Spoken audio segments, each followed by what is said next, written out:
ng iba di ba? Yun pa kaya kung internet lang yung pinapaano dyan. Sino sa'yo magsaway sa'yo? Brad, mali na yung ginagawa mo. Di ba? Sister, thank you. You are a blessing to me. Brad, thank you very much. You encourage me. Kaya ko rin pala yan. Di ba? There's a lot of things you know kung kayo ay nagsasama-sama sa iglesia. So, that's important. That's why you have to know more the Word of God. Aside from that, mga iba't ibang mga katuruan. Iba't ibang mga doktrina. If you are not reading your Bible, it's dangerous, especially at this time. Marami ng mga magagaling. Marami namang magagaling. You have to know that. At karamihan pa sa kanila mga kulto. Alam ba niyo yan? Ang kinukuha nila, may mga katuruan ngayon, tayo dito, itong part natin, we are not saved. Bakit? Hindi pa tayo namumuhay katulad ng buhay talaga sa langit. Di para sinabi mo nang patay ka na.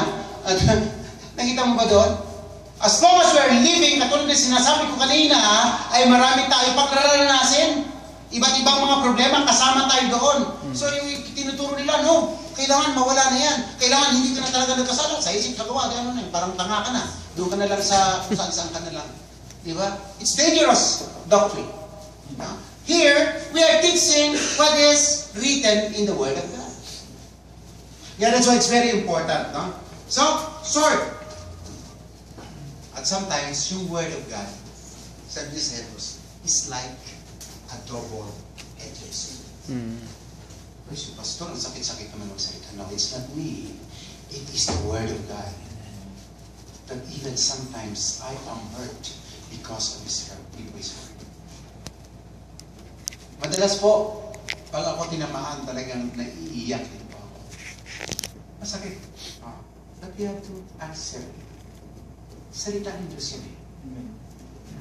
Kaya, kung na-review tayo ng ating kapatid, we have to know that certain brethren of yours may concern siya sa'yo. Kasi mahal ka niya. Ganun yun. Siyempre sa kapatid, di ba? Gusto mo bang mapapasama ang iyong kapwa? Of course not.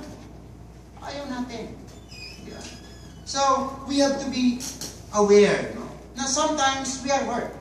Talagang masakit talaga, ang salita ng ating Panginoon. But we have to do that. We have to do that.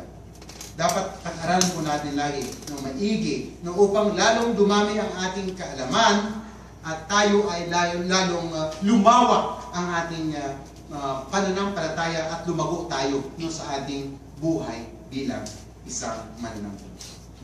Okay? Do I have still